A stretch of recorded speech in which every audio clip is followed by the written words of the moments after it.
Audiobook do Evangelho segundo o Espiritismo. Capítulo 4.1 Ressurreição e Reencarnação.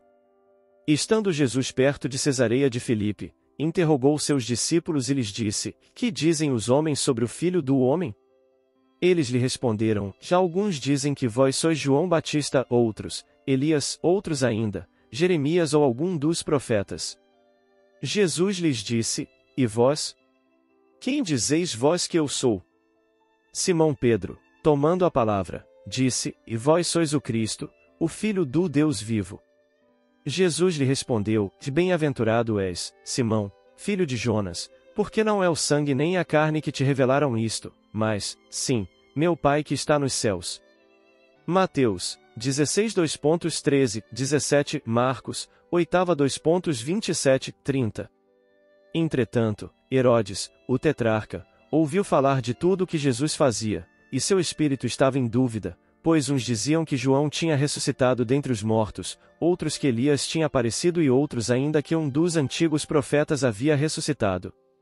Então Herodes disse: Eu mandei degolar a João, mas quem é este de quem se ouve dizer tão grandes coisas? E ele buscava ocasião de vê-lo. Marcos 6:14, 15, Lucas 9:2.7 e 9. Após a transfiguração, seus discípulos o interrogaram, dizendo: Por que os escribas dizem que é preciso que Elias volte primeiro?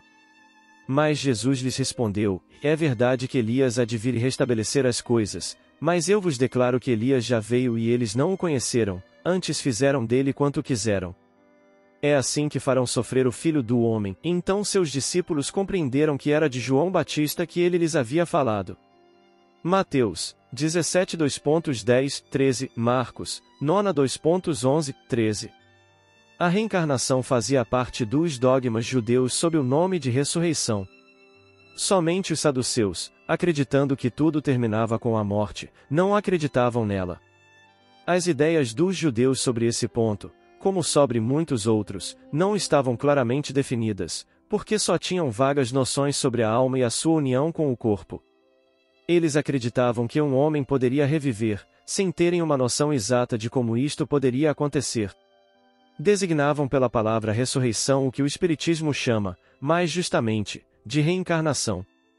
Na verdade, a ressurreição supõe o retorno à vida do próprio cadáver, o que a ciência comprova ser materialmente impossível, sobretudo quando os elementos desse corpo foram há muito tempo dispersos e absorvidos. A reencarnação é o retorno da alma ou do espírito à vida material, mas em outro corpo novamente constituído e que nada tem em comum com o antigo. A palavra ressurreição poderia, assim, aplicar-se a Lázaro, mas não a Elias nem aos demais profetas. Se, então, segundo sua crença, João Batista era Elias, o corpo de João não poderia ser o de Elias, pois João tinha sido visto criança, e seus pais eram conhecidos. João poderia ser Elias reencarnado, mas não ressuscitado. Havia um homem entre os fariseus, chamado Nicodemos, senador dos judeus, que veio uma noite encontrar Jesus e lhe disse: Rabi, sabemos que vós sois mestre, vindo da parte de Deus, porque ninguém saberia fazer os milagres que tu fazes, se Deus não estiver com ele. Jesus lhe respondeu, dizendo: em verdade eu te digo, que ninguém pode ver o reino de Deus se não nascer de novo. Nicodemos lhe disse: Como pode nascer de novo um homem que já está velho? Porventura pode entrar no ventre de sua mãe e nascer outra vez? Jesus lhe respondeu: em verdade eu te digo, se um homem não nascer da água e do Espírito, não pode entrar no reino de Deus. O que nasce da carne é carne e o que nasce do Espírito é Espírito. Não te maravilhes de eu te dizer que é preciso nascer de novo. O Espírito sopra onde quer, e vós escutais a sua voz, mas não sabes de onde vem ou para onde vai. Assim é com todo homem que nasce do Espírito. Nicodemos lhe respondeu: Como isto pode acontecer? Jesus lhe disse: Tu és mestre em Israel e ignoras estas coisas? Em verdade te digo, que nós só falamos daquilo que sabemos e somente damos testemunho do que vimos, entretanto, tu não recebes o nosso testemunho. Mas se tu não me acreditas quando eu falo das coisas terrenas, como crerias se eu te falasse das coisas celestiais? João Terceira 1:12. A ideia de que João Batista fosse Elias e que os profetas pudessem reviver sobre a terra encontra-se em muitas passagens dos evangelhos, notadamente nestes relatados anteriormente, nos 1, 2, 3. Se essa crença fosse um erro, Jesus a teria combatido, como fez com tantas outras. Ao contrário, ele a confirmou com toda a sua autoridade e a transformou num princípio, fazendo a condição necessária, quando disse: "E ninguém pode ver o reino dos céus, se não nascer de novo", aí insistiu, acrescentando: "Não te maravilhes de eu ter dito que é preciso nascer de novo". Essas palavras, "se não renascer da água e do Espírito", foram interpretadas no sentido da regeneração pela água do batismo. Mas o texto primitivo trazia simplesmente, "não renascer da água e do Espírito", enquanto que, em algumas traduções, a expressão do Espírito foi substituída por do Espírito Santo, o que não corresponde ao mesmo pensamento. Esse ponto capital provém dos primeiros comentários feitos sobre o Evangelho, assim como um dia será constatado sem equívoco possível. Para compreender o sentido verdadeiro dessas palavras, é preciso igualmente se reportar à significação da palavra água que não foi empregada no seu sentido próprio. Os conhecimentos dos antigos sobre as ciências físicas eram muito imperfeitos, acreditavam que a Terra havia saído das águas. Por isso consideravam a água como o elemento gerador absoluto. É assim que está escrito na Gênese: "O Espírito de Deus era levado sobre as águas, flutuava na superfície das águas, a que o firmamento seja feito em meio às águas, a que as águas que estão sob o céu se reúnam num só lugar e que o elemento árido apareça, a que as águas produzam animais viventes, que nadem nas águas, e pássaros que voem sobre a terra e sob o firmamento". Conforme essa crença, a água havia se transformado no símbolo da natureza material, como o Espírito era da natureza inteligente. Estas palavras, "se o homem não renascer da água e do Espírito ou há na água e no Espírito", significam, então, se o homem não renascer com o corpo e a alma. É nesse sentido que elas foram compreendidas no princípio. Esta interpretação se justifica, aliás, por estas outras palavras: "O que é nascido da carne é carne, e o que é nascido do Espírito é Espírito". Jesus faz aqui uma distinção positiva entre o Espírito e o corpo. O que é nascido da carne é carne indica claramente que somente o corpo provém do corpo e que o Espírito é independente dele. O Espírito sopra onde quer, e ouves a sua voz, mas não sabes de onde vem nem para onde vai. Pode-se entender como o Espírito de Deus que dá a vida a quem quer, ou pela alma do homem. Nesta última acepção, "mas não sabes de onde vem ou para onde vai", significa que não se sabe o que foi nem o que será o Espírito. Se, pelo contrário, o Espírito, ou alma, fosse criado com o corpo, poder-se-ia saber de onde ele vem, já que se saberia o seu começo. Em todo caso, esta passagem é a consagração do princípio da preexistência da alma e, por conseguinte, da pluralidade das existências.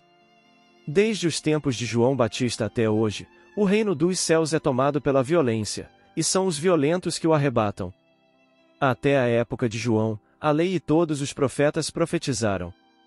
"E se vós quereis compreender o que vos digo, ele mesmo é o Elias que há de vir. Quem tiver ouvidos para ouvir, ouça." Mateus, 12:15. Se o princípio da reencarnação, expresso em João pudesse, a rigor, ser interpretado num sentido puramente místico, já não aconteceria o mesmo nesta passagem de Mateus, na qual não há equívoco possível, e ele mesmo é o Elias que há de vir. Não há aqui figura nem alegoria, é uma afirmação positiva. Desde o tempo de João Batista até agora, o reino dos céus é tomado pela violência. O que significam essas palavras, já que João Batista ainda vivia naquele momento? Jesus as explica, dizendo: "Se vós quereis compreender o que digo, é ele mesmo Elias que há de vir." Ora, João, não sendo outro que Elias, Jesus se referia ao tempo em que João vivia com o nome de Elias. Até hoje o reino dos céus se toma pela violência é uma outra alusão à violência da lei mosaica, que ordenava o extermínio dos infiéis, para ganhar a terra prometida, paraíso dos hebreus, enquanto, segundo a nova lei, o céu se ganha com a caridade e a doçura. E, então, ele acrescenta: "E aquele que tenha ouvidos de ouvir, ouça." Essas palavras, tão frequentemente repetidas por Jesus, dizem claramente que nem todos estavam em condições de compreender certas verdades. Os teus mortos viverão. Os meus, a quem tiraram a vida, ressuscitarão. Levantai e cantai louvores a Deus, vós, que habitais no pó, pois o orvalho que cai sobre vós é orvalho de luz, e arruinareis a terra e o reino dos gigantes. Isaías, XXVI 19. Essa passagem de Isaías é bem explícita: os teus mortos viverão. Se o profeta tivesse querido falar da vida espiritual, se tivesse querido dizer que os mortos não estavam mortos em espírito, teria dito, e ainda vivem, e não a viverão. No sentido espiritual, essas palavras seriam um contrassenso, pois implicariam uma interrupção na vida da alma. No sentido de regeneração moral, seriam a negação das penas eternas, já que estabelecem o princípio de que todos os que morreram reviverão. Quando o homem morre uma vez, e seu corpo, separado do espírito, é consumido, em que se torna ele? Tendo o homem morrido uma vez, poderia ele viver novamente? Nesta guerra em que me encontro, todos os dias da minha vida, espero que chegue a minha mutação. Jó 14:10, 14. Tradução do Mestre de Saci. Quando o homem morre, ele perde toda a sua força e expira, e, então, onde está ele? Se o homem morre, ele reviverá. Esperarei eu todos os dias de meu combate, até que chegue a minha transformação? Idem. Tradução protestante de Osterwalde. Quando o homem morre, vive sempre, terminando os dias de minha existência terrena, esperarei, pois a ela voltarei novamente. Idem. Versão da Igreja Grega. O princípio da pluralidade das existências está claramente expresso nessas três versões. Não se pode supor que Jó tenha querido falar da regeneração por meio da água do batismo, que ele certamente não conhecia. Tendo o homem morrido uma vez, poderia ele viver novamente?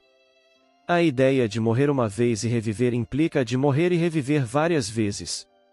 A versão da Igreja Grega é ainda mais explícita: se possível, terminando os dias de minha existência terrena, esperarei, pois a ela voltarei novamente. Ou seja, eu voltarei à existência terrena. Esta é tão clara como se alguém dissesse: eu saio de minha casa, mas a ela voltarei. Nesta guerra em que me encontro, todos os dias de minha vida, espero que chegue a minha mutação. Jó quer, evidentemente, falar da luta que sustenta contra as misérias da vida. Ele aguarda a sua mutação, ou seja, ele se resigna. Na versão grega, eu esperarei, parece antes se aplicar à nova existência: quando minha existência terrena terminar, eu esperarei, pois para cá voltarei.